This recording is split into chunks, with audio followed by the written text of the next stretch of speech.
All right, thank you.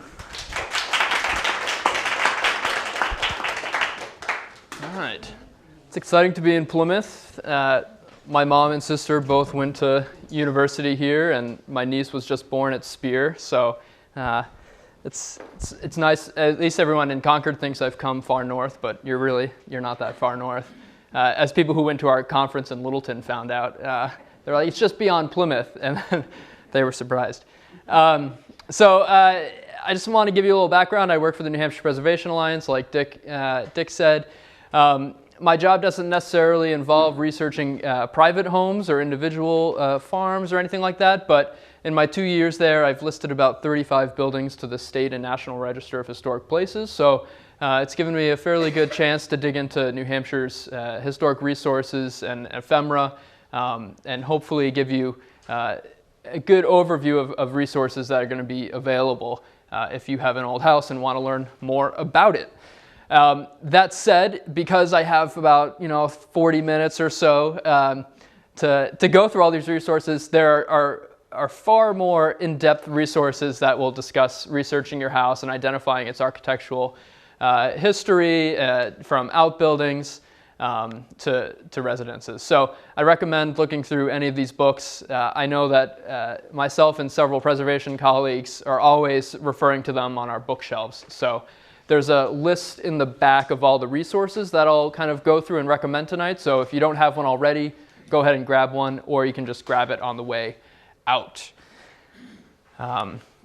So that said, I'm just going to start with an overview. I like to consider researching all these properties. It's kind of a light bright. If you guys, I'm probably going to age myself. You guys are probably thinking you have pants older than I am, but it's all kind of connecting all these data points and creating a bigger and better picture about your property. And so I think it's smart to start big.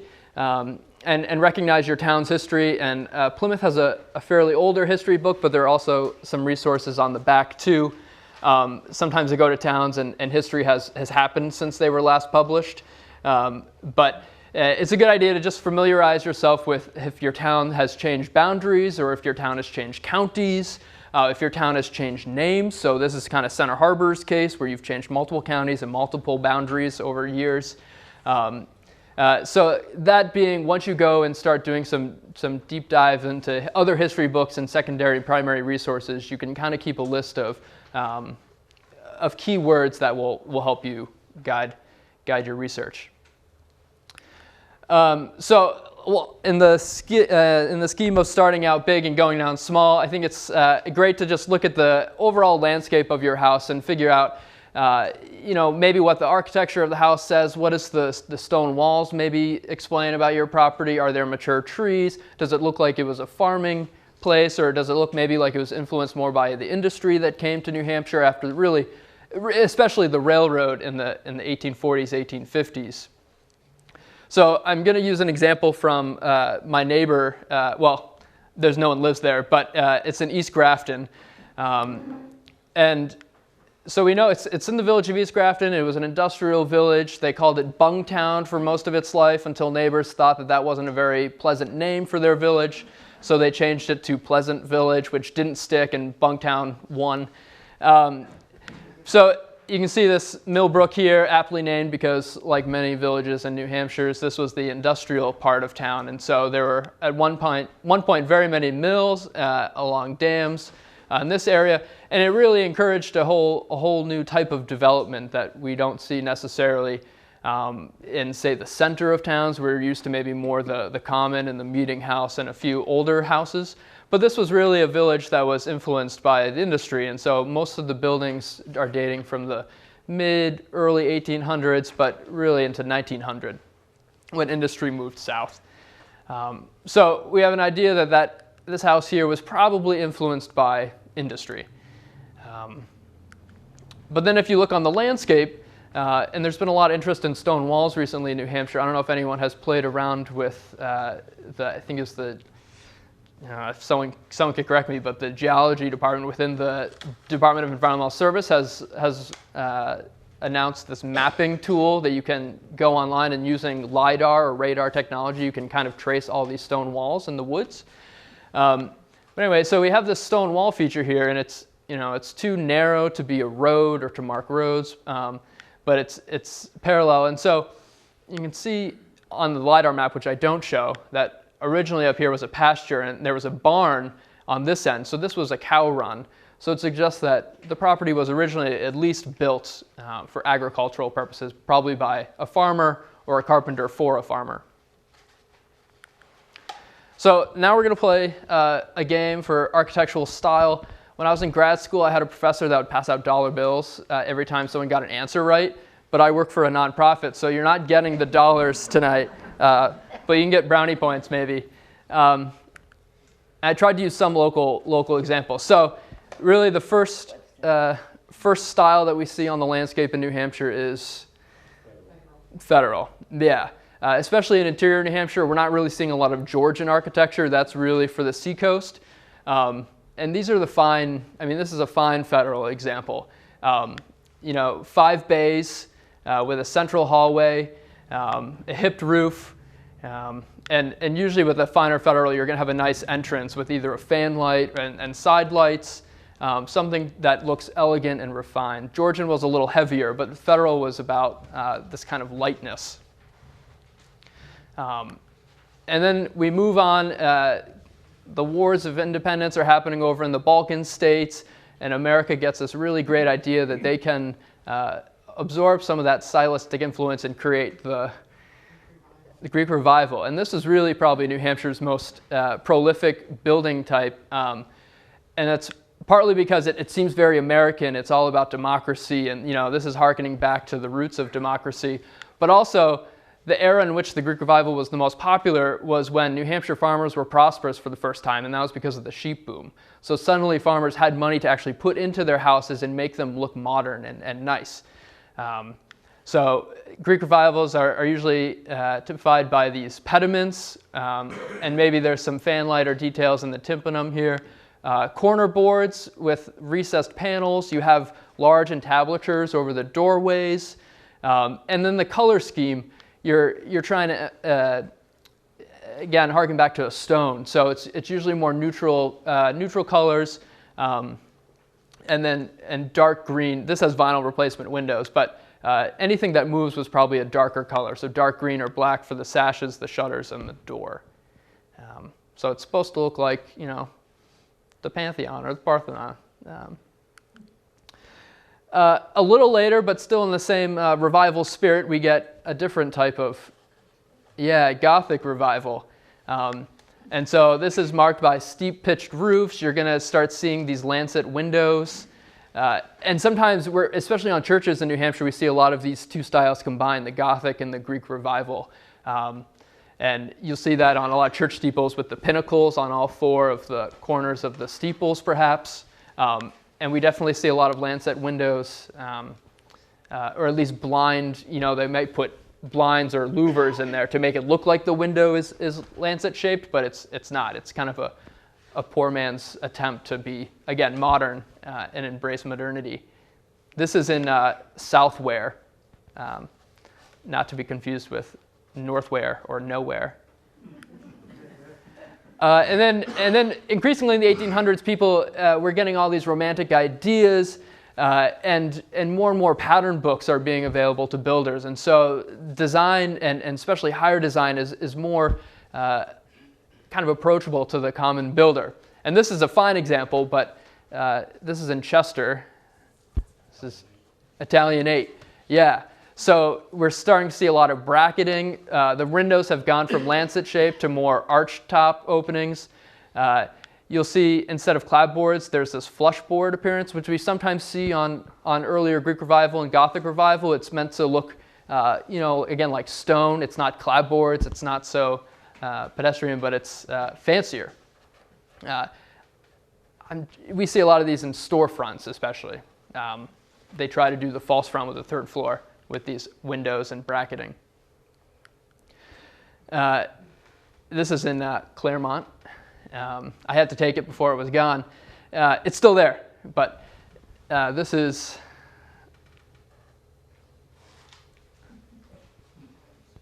the Addams family. Yeah. Exactly.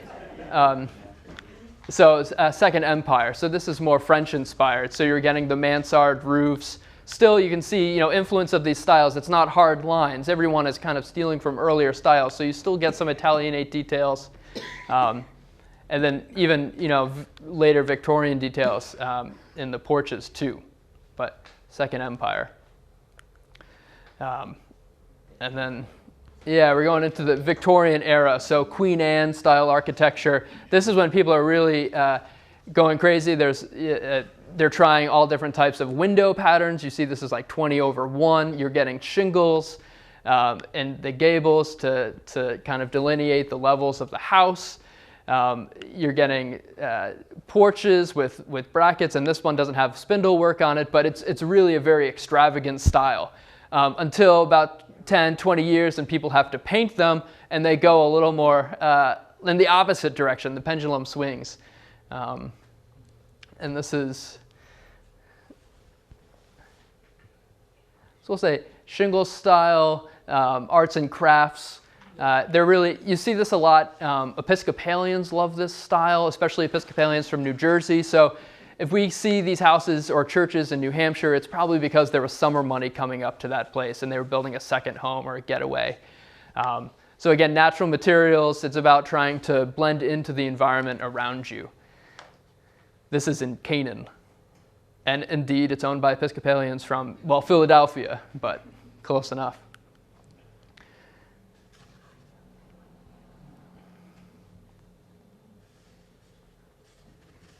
So this is a loosely kind of colonial revival, four square. I wanted to use a Plymouth example, but you're going to see some of the, the Queen Anne details carry over, so you have a lot of multi-paned windows, but you're getting large windows because now plate glass is more affordable and people can have larger window openings. But you're still kind of getting those divided bays that we see in the earlier federal style, a hipped roof. But this has definitely been influenced by kind of a more prairie style.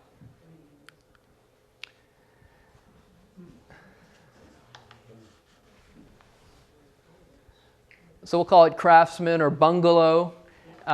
You're getting bracketing or exposed rafter tails, shingles. It's usually long, low, slung-hung roofs, and usually darker colors. It feels more, intimate or darker. Is this on Highland Street, maybe? Highland? Okay. And then we're kind of in the, the post-war World War II era where we're building lots of houses. There's lots of people that need housing stock. So we're building smaller houses that are still kind of inspired by some architectural design. And this is a stretch. I mean, Tudor revival, maybe, for Plymouth, Tudor revival. But really kind of 1930s, 1940s architecture. But realistically, probably most of us either owned or grew up in a split level, split entry, ranch. And these houses are now, anything before 1969 is considered historic or potentially historic. So believe it or not, we're looking at a lot of survey work done in these cul-de-sac neighborhoods that were developed in the 50s and 60s that are all filled with houses like this. So it's, I think there are a lot of people in the preservation world who are thinking, I can't believe I'm surveying mom's house, but it seems to be the case. And these houses are now kind of popular again on the seacoast because they're the only affordable houses around. And then in this, so this is in Bethlehem, which summer money, you're getting a lot of people who have architect friends. But this Victorian era, people are really going crazy. So you're pulling in Oriental revival. In this case, you're maybe pulling in some Middle East influences. So this is called the Bell's Cottage in Bethlehem. So Oriental revival. This is the only one I know of in New Hampshire. So if you lived in this house, this would be exciting for you. But most likely, New England has a kind of a bulk of what we call just vernacular architecture. So these are cape houses or side hall entry houses. It's kind of hard to pin a style on it, but we can judge by the form and massing. It's probably 1840 to 1870 And that's probably houses we're most familiar with. This is in Dorchester. And then what adds to the complexity, as I think this Webster Courthouse shows too, is that people do not just, as we know, we don't just keep our houses static. We like to add on to it. We like to modernize. We like to keep up with the Joneses.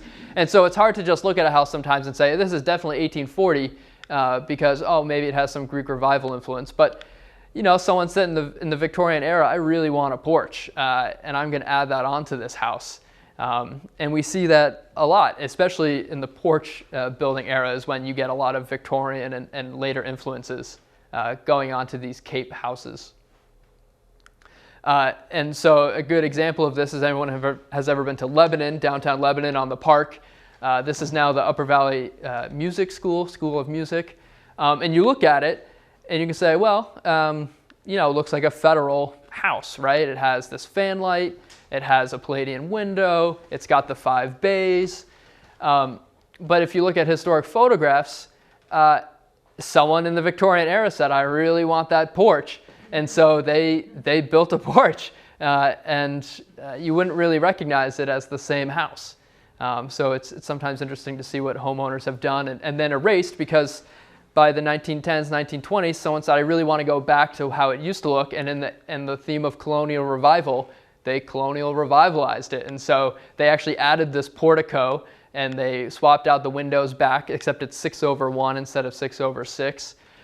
So it's kind of almost a false impression of what the house originally looked like, which is kind of the colonial revival in a nutshell. It was about romanticizing this American experience. And there's a lot of racist undertones with the colonial revival, but it's when we started painting churches white, because we just thought churches should be white. When in reality, a couple of years earlier, churches in the Victorian era were all different colors. And even before then, in the meeting house era, we know that meeting houses were yellow or they were red because those were cheaper paint colors. White wasn't really available. Pure white wasn't available until the technology allowed it to be. One thing they did keep from that Victorian era is the bathroom. And I guess you can't really see it great with the lights, but a lot of quarter sawn oak and a skylight in the bathroom. So they said, we'll go back to colonial revival on the outside, but we like sitting on the toilet in this nice room. So they kept that. And then you can also kind of date your barns too. So outbuilding wise, we started out with the English barn, which really meant just that the entrances were on the eave side. And this was just carryover from England, because that's how we always built it. That's how we're going to do it in the new land. But eventually, we went to the Yankee barn or the gable barn because it made more sense for snow loads. You weren't getting snow piling up in front of your doors. It also allowed it to be continually expanded. So you can see here on this Argyle Farm picture that they indeed did that. It was very easy to keep adding as your farm either grew prosperous or you wanted to evolve your farm business to include milking or sheep or whatever. It was infinitely expandable. So this really started showing up in like the 1840s, 1850s. It was really like no more English barns were being built. We were just building these Yankee barns.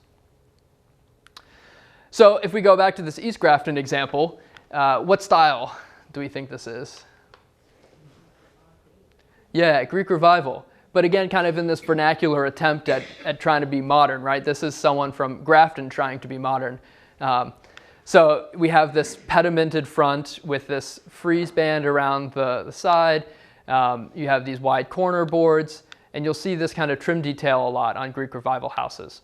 So it dates the house, just roughly based on architectural style, maybe 1840, maybe 1850, maybe 1860. But then if we move inside, we see hand-hewn beams in the attic. So that'd be odd if it were 1850 and afterwards and people were still building with hand-hewn beams. I mean, by then we had sawmills that were producing this much faster and much cheaper. So it either suggests that it was a transitional builder, maybe you had an old-time builder who wanted to do what he always had done, or it's really kind of on the earlier side of the Greek Revival, and there's that transition period between going traditional building techniques but putting a modern skin on the outside. And then if we look on the inside of your houses, especially if you go to kind of attic doors or closet doors, places that we might not modernize as much, you can usually date your house through that. And Jim Garvin's book, A Building History of Northern New England, is really good for laying out door patterns and mantle surrounds. And indeed, these are Greek Revival doors. And we talk about windows, 2 over 2, and I'm looking at some of the windows here. Generally, the name of the game is the earlier the house, the smaller the window panes, because glass was more expensive. And then after the Civil War, you're allowed these 2 over 2 windows because glass is cheaper. You can make sheets of glass that are large enough. And someone was probably sick of cleaning all of the 6 over 6 windows or the 9 over 6 windows, and so they were being modern. This is certainly not the first wave of window replacement that we've seen in New Hampshire. So originally this house probably had 6 over 6 or 9 over 6 windows, but after the Civil War, maybe in the 1880s, they were swapped out. You could take whole seminars on dating windows based on the muntin profile, and muntins are those bars that separate the window panes. So again, here's kind of this Federal style. We talked about how it goes from heavy in Georgian to a little more slender and elegant in the Federal style. But most of our windows are probably going to be of this variety because we've replaced them. Or again, most historic houses are from the Greek Revival or Italianate Victorian era. This is a clapboard I pulled off of my house, so shout out to Plymouth for providing my house with its clapboards. Sometimes you get lucky and you find labels on the backs of building materials. Nail dating is something that you could really go deep into if you felt the desire, but ultimately, you're going from hand-forged nails to wire-cut nails. So around the turn of the century, you roughly know that your house is, circa 1900 if it has these wire-cut nails. If it has more what looks like either hand-forged or roughly machine-made, then it's before 1900. There's also this really handy tool of granite splitting technique. So if your house, maybe on the granite foundation, has these wide plug marks, 1830 is a pretty firm timeline for granite splitting. So after 1830, they develop a more plug and wedge system. And then before that, you have these wider feather marks. And it's interesting, hopefully you can walk around and you can see this. It's harder to find the pre-1830 granite splitting, but it seems pretty fast that sometime around 1830, quarries developed this new technology. If you have a newer house, like from that 1930s, 1940s, 1950s era, you can sometimes get down to the exact date by just looking at the materials. There's been a ton of stuff that's been digitized and thrown online, so you can look through linoleum samples. You can look through, again, these kind of company labels you might find. If you have a kit house, or a house that was purchased from a magazine, you're probably likely to find something like this on, a joist in your basement or something hidden that hasn't been altered too much. I assume the Plymouth Historical Society and the library has a great collection of historic photographs. So if you're really lucky, you can help date or at least help kind of explain the evolution of your house through historic photos. I was lucky in Grafton that we had a good collection of digitized photos. And so you can see this is that building in East Grafton. And originally there was this kind of what looks like it would have been a kind of a 5-bay cape, which is probably from the farming era. And then when the mill came, that's when they finally had the money to build something a little more modern, nicer. And they added a Greek Revival addition to the front. And then this became kind of the woodshed. Which is something we see often. Sometimes the L of your house might be the oldest part because they've added on to the front and they've moved the L. So that was the case with this property. I think the most interesting part of your house, once you kind of have an idea of its architecture and how it sits on the land, is getting into who lived there and how did those people who lived there afford to either modernize the house or what occupations did they have, how many children were they fitting into those upstairs bedrooms. So in this case, we know that house was used as the parsonage for the church next door. So that not only allows us to go through some church photos and use those keywords to find other views of the house, but it gives a different social history to the building that you might not have in just a regular house. And our historical society was lucky enough to have the souvenir from 1901 that highlighted how generous Celinda Barney was with her $700 donation to the church to buy the parsonage, and the guys on the back, were scraping together their quarters. And then I should say what this interested me because the Chandler, Mary A. Chandler, rang a bell in my list of names that I was trying to keep tabs of. Mary Chandler owned my house next door. So they had actually sold that or what became the parsonage, and they built something more modern and stylistic. So they went from the Greek Revival to this Victorian house. The ladies did not come with the house, but lots and lots of brush and growth had happened. So really I've just been spending 2 years making brush piles the size of Rhode Island. There it is up there. But now it's a little better. So let's talk about maps. If you're lucky enough, we're going to kind of go chronologically through the map making world. But realistically, in your house research, you're probably going backwards in time.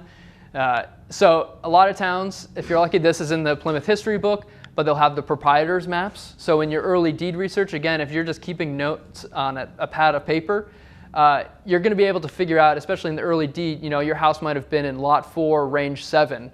And you can find pretty easily on these proprietor's maps the range and lot of your house. And hopefully, if you're lucky, they have names attached to those lots. These are, if they're not available, if your town history doesn't have them inside the books, either the New Hampshire Historical Society sometimes has proprietor maps, or the State Archives will have proprietor's maps. In 1860, a map maker out of, I think, Philadelphia or Boston went around, and they did these cadastral surveys of all the towns in New Hampshire. And so we have this great snapshot in time of where everyone either lived. Sometimes it's, if your farmer leased out the property, it's the tenant's name. It's not his name or her name. But it's a pretty good, they're pretty accurate in terms of where your person lived. And again, you can also, it's fun to see, this is before, really after, I should say, after the Civil War. So our towns are hollowing out and we start throwing up a lot of roads. A lot of town reports back then, if you look through the warrant articles, it's really just saying to throw up the road from, say, C. Morse's house to whoever's in Hebron, because we're just hemorrhaging young people and farmers are dying. And so the rural, really rural farms are being abandoned. But anyway, they do offer snapshots even of downtown, so it's a pretty good resource for figuring out at least names, and then from that you can get neighbors' names, so more data points on your spreadsheet. Some towns, I don't think Plymouth has one, but some towns even have their own maps that they made. Usually these were done, subscribers would pay to have their fancy properties on the side, and the map maker would come and they would outline your whole town.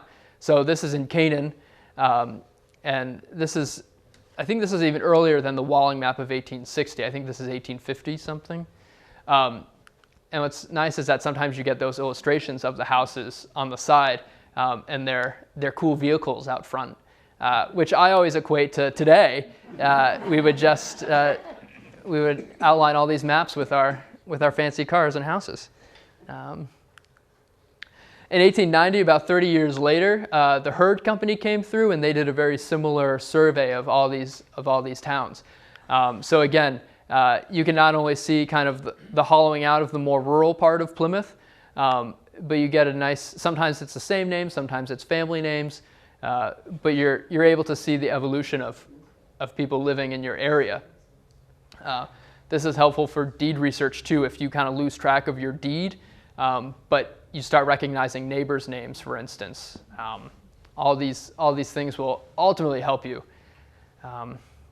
And if you guys have the sheet, these have all been digitized by this eccentric, wealthy map lover. So these are all online, and you can zoom in pretty great detail. The earlier 1860, the Walling map, unfortunately, Grafton County is not available online. It's not digitized. So if you're a historical society or maybe the courthouse, you might have one here, and you can look at it in person. So yeah, this is that Rumsey map collection online. If some towns, so I don't know if Belknap County might also be on the Library of Congress. You can find the earlier maps on the Library of Congress if you're lucky. I think Coos, Rockingham, Cheshire, they're on the Library of Congress website. And then around the same time as the Sanborn, as the Heard map, but then a little later, Sanborn Fire Insurance Company comes along. So if your house is located in a downtown area that was probably surveyed for fire insurance purposes, chances are your property can be found in these insurance maps that are all digitized also. So this is downtown Plymouth. It's a really interesting way of also seeing the evolution of your downtown. You can see how many buildings Plymouth State University has torn down over the decades. The color coding helps you figure out if this is, so yellow is wood, pink is brick, blue is masonry, and green is kind of a toxic building. So it's either a tin shop or a bakery or something that would be considered dangerous to other people because of explosions or chemicals or whatnot. But it's pretty interesting, especially if your house maybe is located in a downtown.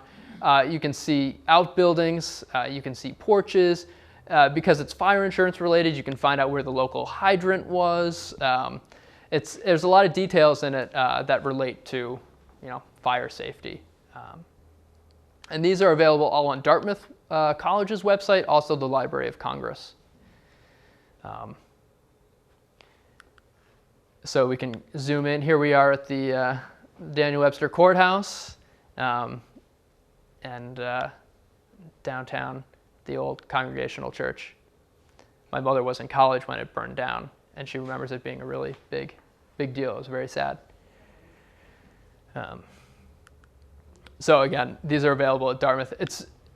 Sometimes it's fun, just even if your house is not located in a downtown, it's really fascinating to poke around and see what you can find, because downtown Canaan, for example, had a disastrous fire in 1923.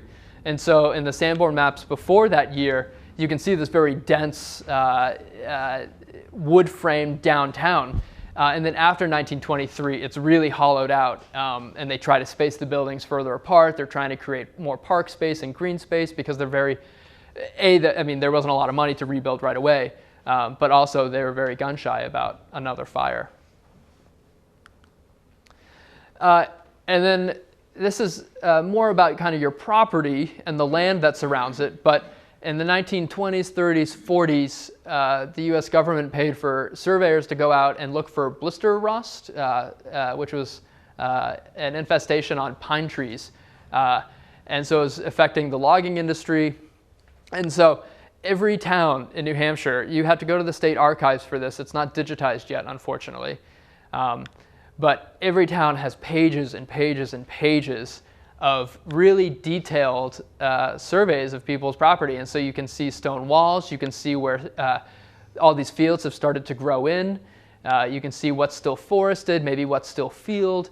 They're pretty interesting to look around at and maybe see, you can get an idea, probably even what your land was being used for in terms of pasturage or orchards, and get that nice snapshot in the mid-1900s about your property. Some towns like Plymouth are lucky. You have bird's eye maps. These can be really great. They're surprisingly detailed and they're surprisingly accurate. Plymouth doesn't have one for whatever reason. It's not on the Library of Congress. I found it on a private website that doesn't allow you to zoom in that much, and there's all these security watermarks on it. But I tried to take one example. So here's this little house on North Main Street, which, like all houses probably downtown, are now student apartments.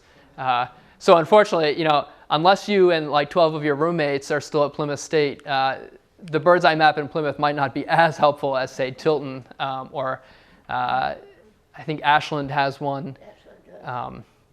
So they're really great. I was doing research on a church in Jefferson, and it was I don't know if you guys have been on the presidential highway of Route 2, and there's these sweeping views of the presidentials, and there's this church that has just this blank wall on the pretty side. And I thought that was always kind of strange, because you'd think that you'd want some window there, unless the minister said, I only want people looking at me.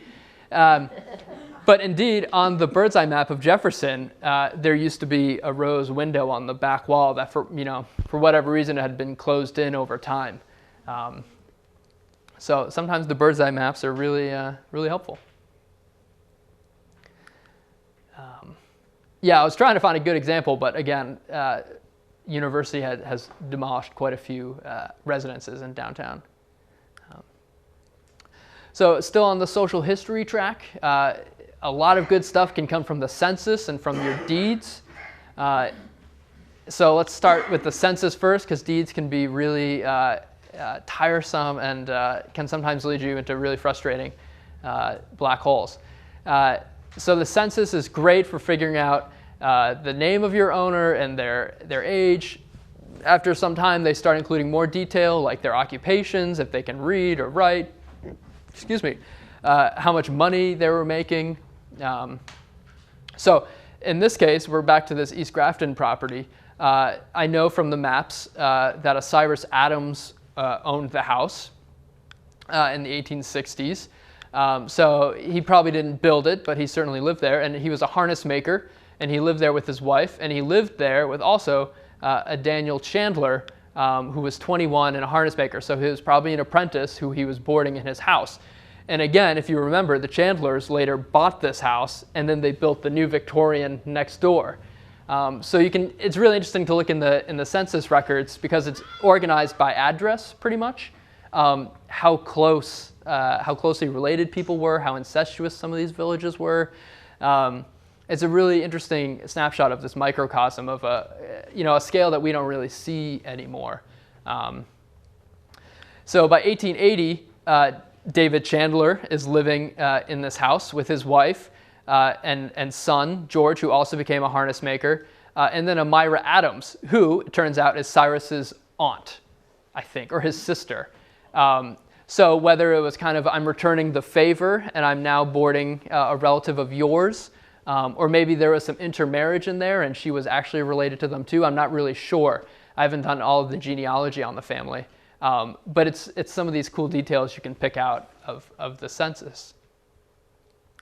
What's really probably helpful, if you have a house that was owned by a farmer, which chances are pretty high, or if maybe your house was owned by a tanner or a blacksmith. The agricultural and industrial census between 1850 and 1890 are really interesting gatherings of data, and they're not digitized, so you have to go to the state library in the genealogy room and go through microfiche. But every town has pages and pages of really detailed information about the acreage of the farm, what they're growing on the farm, the worth of those products. And it's really fascinating between 1850 and 1890 to see New Hampshire farmers really try to diversify their agricultural production, because now they're competing with all the youngins who have left for the Midwest. And they're trying, you can see them adding orchards, you can see them adding dairying industry, you can see them adding side hustles, like maybe he's also a wainwright on the side, or the woman is a weaver. They're really trying to make a go of what's become a very tough life in these towns. 1890 is also, same with the herd map, 1890 is a good year to get this data because the 1890 census itself burned in a fire. So New Hampshire does not have the 1890 census. So we have to try to get that information from other sources. So in this East Grafton case, this was the Adams harness shop. And then this was Gilman Lang's axe factory, which later became a shingle mill. And again, kind of going back to that, everything is a very small world. This is that axe factory again. Gilman Lang was it turns out he lived in the Chandler and they lived in that house in East Grafton. He lived there before. So he was working right next door to the Chandlers, and they ended up buying his house. So it hasn't moved to that many families, at least proximately-wise. But in Gilman Lang's case, we know just doing kind of a Google search through Google Books, we know he was an edge tool maker, but he eventually moved to Sillyville in Andover, and then he moved to southern Iowa. And if anyone is really interested in genealogy, and maybe you've gone through findagrave.com, sometimes you're lucky and you can find families that have done all the work for you. So in this case, Gilman Lang was part of that generation that moved out west, and his family uploaded his obituary to this website, and it talked about his time growing up in Grafton. His kids later became the mayor of this small town in Nebraska. So it's kind of an interesting cycle. So deeds. Has anyone done deed research? Yeah. Did you enjoy the experience? Yeah. Okay. All right. Good. It can sometimes be really difficult and frustrating because deeds aren't very good about cataloging your house. They're better about cataloging the land. And so if your property has gone through a lot of annexations and successions and been sold many times and been subdivided, it can be really tricky to follow the exact right deed. And unlike in other states like Pennsylvania, New Hampshire deeds didn't start adding those little breadcrumbs, which is kind of the C Book 7 portfolio, folio 8. New Hampshire didn't do that until like the 1940s, 1950s. We start seeing it regularly. So it can be, you have to go through a lot of the index records to find your owners, and sometimes you can get dead ends. But it can also be a really interesting experience. But also unique to New Hampshire is that your county is probably not very transparent about it, so you have to go to the county. It's best to go to the county seat and do the research in the room. And that's especially helpful, I think, if it wasn't scanned very well and you need to really see the paper and see that handwriting to kind of play with the light a little bit.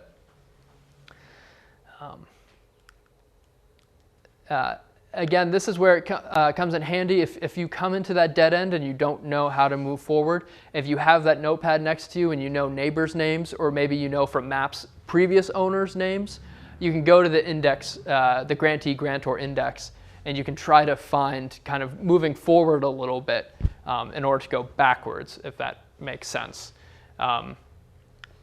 So I'm trying to, I guess that's just an example. It might have had a point at one point, but I don't remember. So anyway, deed research is fun, but I find it actually frustrating, so I'm glad people think differently. Starting in the 20th century, kind of with the old home day movement, there's this big effort to bring people back to New Hampshire because everyone has, or a lot of people have left, especially depopulated the rural towns. And so there's this effort to kind of romanticize again this old home, and you can still have your chic furnishings inside your colonial house. So we start seeing a lot of real estate advertisements in faraway magazines, but also in places like Yankee Magazine, they're advertising and highlighting these homes in an effort to lure people back to the countryside for their second homes or third homes. So sometimes you never know when you're just Googling or when you're just looking through Granite Monthly magazines if your house shows up. There are indexes for a lot of these things. So this is, I wouldn't say start with this, but if you're at a point where you found out, you feel like as much as you can, sometimes it's worth to just do a little more digging and see maybe perchance your house was covered in a magazine or it's in a newspaper article. If your house is from after 1900, chances are it was probably a catalog house or it was a kit house. Sears and Roebuck was popular. It was not the only producer of these houses. So this is an example from Lime Center where we have a house that is pretty much identical to what was advertised in this catalog. The builder, the owner took some liberties with, say, the windows on the second floor bump out, but it's a pretty close close example. I thought that my house must have been some sort of kit, not a kit house, but probably a magazine house or a catalog house, but I can't find any evidence of it. I can't imagine someone in Grafton paid an architect in 1900. So maybe again, they hired some builder who did like looking at those magazines and kind of made his own place. Going back to that, magazine articles, in the Grange era, we were always trying to emphasize the value of farming. There's a lot of articles that said, young people are stupid for leaving and they're lazy because they're not farming anymore. They're going to the mills or they're going to, Montana. So that, and at the same time, they're saying, look at these great people who have stayed and have made a going of it. So there's a lot. Sometimes you never know in these agricultural journals or magazines if your farmer has been featured. So this is around the corner for me in East Grafton, but that was the case here. This building still stands, and it talks all about George Kimball and how successful he was. If you have a newer house, kind of in that 1930s, 1940s era, chances are people haven't dumped a bunch of photographs at the Historical Society. It could be harder to find. So I've had good luck sometimes going through old tax cards and old tax records at your town office. This was the case in this house in Grafton. There was a house fire, and the owner had contacted our Historical Society and said, I just want to know what it looked like in the 70s before the house fire. But again, no one in the family, A, didn't have the photos because there was a house fire, and B, no one from the 70s thinks that their house is historic, so they're not sending their photos and family albums to the society.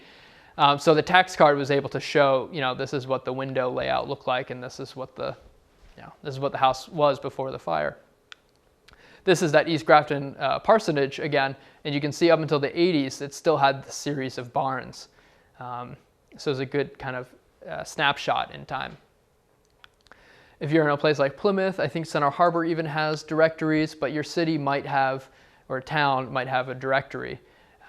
So if you had a doctor that lived in your house, or a blacksmith, or some profession, you might be able to find some information on here. I was doing a presentation in Laconia, and one of the houses I was doing it as an example, a trumpet player was listed in the directory, and that was the house that we gave in as an example. So sometimes you never know what's listed in a city directory. If you have very assiduous scrapbookers from days gone by in your historical society or library collection, there might be a bunch of interesting ephemera that you can go through. I find searching through newspapers a real pain, because they're never reporting on what you think is interesting or important. They're just telling you when Miss Hattie Nelson had tea with her sister, and it doesn't really give you much to go on. But sometimes you get a nugget. So this is talking about an organist at that church in Grafton who had been there for 50 years. This is a collection from Alexandria. Their historical society has always been collecting newspaper clippings. So sometimes you get lucky. But again, this is kind of one of the, don't start here. But if you're bored and you want to look through people having tea time with their neighbors, try it out. Oral histories. My 100-year-old neighbor just died, and unfortunately, he was a real curmudgeon. He's a real bastard, actually, and he would not really share anything about his experience. He grew up in the same house he died in, and he just didn't want to share anything. He didn't want to share photos, didn't want to share stories. But if you're luckier, or if you have nicer neighbors, you might be able to find out interesting stuff, especially if you have that house, or you have a kind of maybe a blank spot in your research from the 1900s when people still might remember some stuff. So this is actually Center Harbor. I've done this presentation with a preservation consultant in Center Harbor, and this is where she found a lot of her history was through oral history. So this is the childhood home of Penny Patu, it turned out. Interesting, she has a little summer cabin, a motor cabin on her land. So it also kind of speaks to that era when 1930s, 1940s, when people are looking for places to stay at as they drive their new fancy car further and further away from the city. And this is actually one of those city directories. You can see this, I think it's the summer cabin is listed here as lodging opportunities. So that helped her kind of dig more into her house. So say you have all of this information, you figured out the deed research, the census, you have a good idea of who lived in your house when, you know the architectural evolution. It might be a good idea for you to consider listing it to the State Register of Historic Places. Or the National Register of Historic Places. Those are both non-regulatory programs, but it kind of helps catalog your house's history for future researchers. And what I find really interesting when I go through the state register is it can also help you track kind of patterns in how they move throughout New Hampshire towns. So there are areas of New Hampshire, like Pittsburgh, has these corner brackets that are very specific to Pittsburgh, and those are really interesting to know. Or you might, in the Connecticut River Valley, there are these Connecticut River Valley porches that are the second floor porches tucked into the gable ends of your house. Or there might be, an entablature design or something, something that might be indicative of a local builder. So if more people kind of dump their information into this registry, it helps kind of create a bigger context of New Hampshire's built environment. Because I guess I'm a millennial, I blog about my house projects, but because I'm also a historian, I think about that, the permanence of that. So I also print it out for my grandmother to read, and it printed out for I guess kind of the next owner, so that they can say, oh, this kid lifted up the plywood floors, or oh, this kid did some really stupid carpentry work on the weekend upstairs. They'll have a pretty good record of what happened to the house and when and why. There's a really interesting story about this house in Concord where a woman purchased this house in a residential neighborhood, and in her kind of welcome to your house packet, this woman had created a whole binder of the house's history and the traditions that she used to hold, and she used to do an ice cream party for kids on Halloween night. And so this woman keeps up that tradition and has an ice cream party for kids on the block. So I like those stories because, we all like old buildings, but it's obviously the people and the human stories in those buildings that make them more relatable. And I think ultimately make us want to save the building and work on it. So that's kind of it. That's the whole quick survey of researching your house. I'm hoping you guys have specific questions. Usually there's someone in the audience who says, I have this really bizarre trim work and tell me when it was built or whatnot. So I'll try my best. If I can't answer your question, I'll follow up with you afterwards. But try me. You didn't show any capes. I didn't show any capes. Yeah, I did. Yeah, right. I live in a cape. Capes are kind of the most ubiquitous of our building types too. I'm trying to go back to that Enfield house. Similar, so we also can call capes Greek revivals because if they have Greek revival styling, we would just call them Greek revival. You might have a federal or a Georgian cape. If it has those 5 bays on the front, it was probably built at the same time. It's just a smaller, more affordable version of that federal or Georgian or Greek revival house. It's older than that. So you have, it probably dates from, by Center Harbor, late 1770s. Yeah. So, Georgian federal, but yeah, Cape house because our designers were not. Probably a farmhouse. Yeah, exactly. Yeah. Other questions? Let's start here in the front here. I have one. Yeah. I live on the Common Man Inn property of the Foster Street and the apartments where I think the main house was, and then the mill houses were built. Do you know what time period that was built from? I've tried to look up online information about that. I don't get very far with it. So you might have luck. I'm trying to think of the Sanborn maps for Plymouth. It might go all the way to, it was a matchstick factory, Is that right? What's that? Paper mill, okay. So it should probably be in the Sanborn Insurance because those are the kind of companies that wanted to be surveyed for the insurance companies. So try there. And then if not, also look at, I'm going, sorry for those who are seasick. Oh boy, all right. Try looking through the maps and seeing when they show up, especially with these closer up details because you're up here, right? you'd be up here. It probably is included in the 1860, or maybe not 1860, but maybe 1892 map. I would guarantee that this is covering it, but check the maps.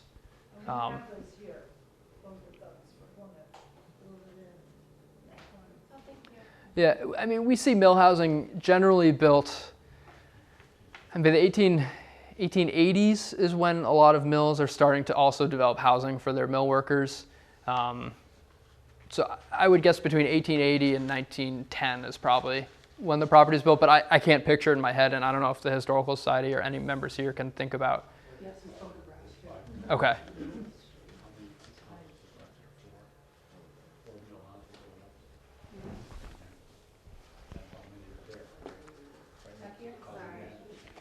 Common Man has 5 or 4 mill houses left there. I think so. They are not owned by the common man. No, I know. The one with the island is owned by, Another question over here? You mentioned that the Greek Revival house and the Greek Revival doors. So what constitutes a Greek Revival door? Yeah. You ready, Bear? So Greek Revival doors, they're going for kind of there's a simplicity there that you're not really seeing in the molding and other profiles of either later doors or even earlier doors. So they're going for more simple recessed panels. Usually you're seeing panels of 4 or 5. You know, in the federal era, you have what they call you're going to have the Christian doors. So they say, it's the Bible and the cross doors, and they're usually thinner.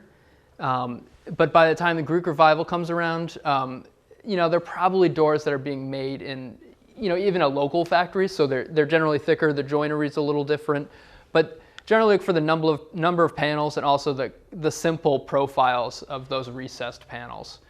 So the lower cross, that is typical, or? Yeah, generally, yeah. Yeah, there's I should have brought my collection of books, but Jim Garvin's Building History of Northern New England book has a pretty nice illustration of kind of the evolution of those doors. Certainly by the time, again, Victorian doors are a little different. We can see these doors really into the 1880s, but yeah, simple profiles and 4 to 5 panels. Other questions? I had a question. Curious, you touched on genealogical research.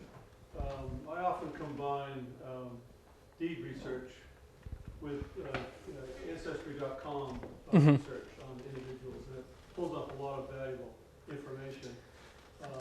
Can kind of tell you about the family, and maybe if they had 12 kids, maybe you can figure they probably had a pretty large house, that kind of thing. Yeah, hopefully for the parents, yeah. Exactly. Yeah, and so Ancestry, I mean, I assume I think the library does have Correct. access to Ancestry, and I know the university probably does too. It's a great resource for looking at the census records. It's really probably the best place for looking at census. Sure. The one thing I have, so you can go into genealogy for sure. I find with the census stuff, because Ancestry relies on this algorithm that is trying to transcribe this handwriting, this penmanship from the Victorian era sometimes. If you have maybe an immigrant who lived in your house, or someone with a complicated name, or someone who just had really terrible penmanship, it's not always going to pull up your name, like the name that you're searching for. So either look for a neighbor who has a really simple name like Jones or Smith, and then you can look up and down on that census sheet.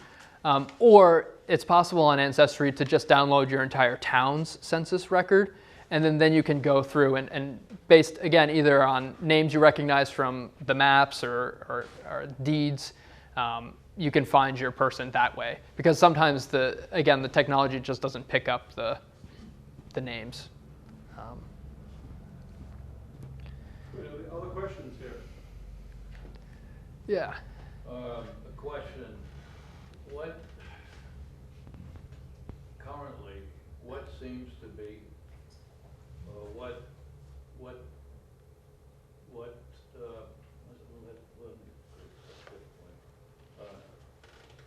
that are coming in or looking to come in, where do they seem to come from? One. Like immigrants to a house, or just new? Sorry, I guess What was your question about the? when you say people coming in, you mean like new people moving to your house, or? Or coming from out of town to the state, and they start looking around. So my question is, why are they looking around in our state to the extent that there is a certain established number of people looking, and what do they seem to be looking for? Now, is that those two items? Yeah. Do you mean historically, or right now? No, today. Today. And tomorrow. Yeah, I think still kind of like always, at least a lot of these older houses are, at least in my experience and in my town, they're being purchased by people from Boston and Massachusetts who are looking for that second house, Coming up. who seem to have the money to, or at least that they have a better idea of, I think maybe the value of some of these older houses, where, this is my experience, you guys can totally disagree, but the natives in my town don't seem to care about these old houses, because they grew up with them, right? They see them all the time. They don't see them as different, and they haven't been away and come back. Whereas I think people from towns where they've lost a lot of these historic resources recognize the value, or they like the price point in these towns, and they'll buy. I mean, I think on my street, again, half of it's vacant because everyone has in the past year died, but there's a couple from Stratham, New Hampshire, that bought an old house and is fixing it up. There's another couple from Massachusetts, and there's another couple from Philadelphia. So that's an anecdote, but it seems to be people from away recognizing the value. It's terribly difficult to see a strong and meaningful way that the population, the most popular, size-wise, the type of, or the reason why they came here, which I think is the tip on what the draw is. Yeah. And probably that's a question that there is no one answer. Yeah, or you need a demographer. I should say, I mean, historically, New Hampshire's always had people from, I mean, New Hampshire is Massachusetts. I mean, we've always had people from Massachusetts settling our towns, moving into our towns. I mean, there was an era, historically, there's an interesting article, actually, written by a Plymouth professor in the 30s or 40s, describing the differences between Dorchester and Wentworth, New Hampshire. And Dorchester, because it was more rural and it had cheaper farmland, it attracted more French Canadians who wanted to go to farming and logging, whereas Wentworth seemed a little more cosmopolitan, I guess. It has more money if you look at the building stock. It had a railroad, and it never really attracted the same immigration, ironically, as Dorchester, which had more French Canadian immigrants that came to the town. So, yeah, I think historically, and it's interesting too, if you look at the census data, you can see where a lot of these people were born, and certainly not a lot of them are they're not all from New Hampshire. I'm amazed there wasn't, Match.com back then, so I don't know where they're getting their wives from Maine and from Maryland, but they're showing up somehow, and and we see a lot of Canada or Quebec. Yeah. To the Irish that built our railroad up through the valley. And how many of them left others behind? And that's really interesting too. If your family was a laborer, for example, and was in a boarding house, it's hard to track them because during the railroad construction we did, and we actually see it a lot in the cemeteries. There's a kind of this spike in 1847 through 1855 of Irish names in the cemeteries because of laborers who would die in dynamite explosions or black powder. This is a little off the wall, but Rick's researching town pounds, and we've been trying to find a local town pound in Plymouth, and we think we have an idea. Is there any resource that we can look at? Sometimes, if you're lucky, we're traveling through time. You can sometimes find like a pound or something listed on these maps, but if you haven't had, it's not on that one. Looked and And then by 1890, they probably wouldn't have had a town. They wouldn't have even listed it, even if it still existed. So the era of the town pounds is between, what years are we talking? I'd say really until like barbed wire came into being and people became a little more territorial over their animals. So, by 1840 even, town pounds. That's a rough guess. That would be the end of the town pound? I would think so. Have you? I would agree. Yeah. That way that the animals just aren't wandering like they used to. Yeah. With Yeah. wire. Yeah. I'm trying to think of, so if you've done the research, I mean, town records might say by Enoch Smith's house or something, and you can try to find names, but that's my best guess. I don't know where my town pound was either. We know it was actually built of logs. It was never a stone enclosure. And we know it was somewhere in the center of town, but that's all we know. And the one that we have in Plymouth on the old Hebron Road, which we think was a town pound, was probably not the only town Yeah. pound. Just because, you're not gonna drive cattle across the Baker River. Right. If you had people over in Walmart over here, they had a separate pound maybe. Yeah. Which was probably a wooden structure or something that's long gone. Yeah. So, Here, I'll pick on you. On researching deeds, I did it twice for 2 houses, and I went way back, and what you have to be aware of when you're researching deeds, all you're researching is the property. It does not tell you when a house was built. None of them do. All you can do from that point is, when you're researching the deeds, get the names of the people, and then you work back out. Because you don't get any time limit when the house was put on the property. Yeah, you can sometimes get clues, like if the sale price has changed dramatically in a deed, you can guess that maybe a barn or a house was built, or on the industrial or agricultural census records, if the value has changed in the last decade, out of line with the other neighbors, then you can get an idea that, or especially if you're seeing that suddenly now they have cows or now they have an orchard, you get an idea that maybe they have money and they're building new. And if that matches up with architectural evidence or something, but it is sometimes hard to, deeds are not always good for real estate. Yeah. Yeah. Along the lines of the town pound, so when did people stop dumping their garbage outside their house and start to have a town dump? Is there a time when that started happening? It depends what town. If you're in my town, you still do it. Yeah. I think there's a sanitary movement in the 1920s. It might take a decade or two to get to the rural towns. So I'd say I'd have to kind of firm this up going through town meeting stuff, but by 1940s, 1950s, you generally have some sort of town dump, and it's probably just everyone's dumping into a pile. It's not the transfer station we think of today. But place to find old relics, old bottles. Yeah, so this place in East Grafton had an amazing dump with glass bottles, and it's great. And what are they doing with the church in Grafton? The burn down church.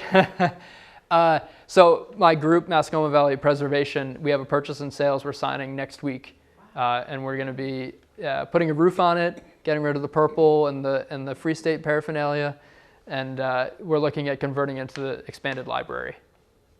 So yeah, you can leave donations at the door. Yeah, it's surprisingly intact inside. If anyone's driven by Route 4 and you see a big meeting house with a hole in the roof, that's the project she's talking about. Yeah. All right. Any other questions? All right.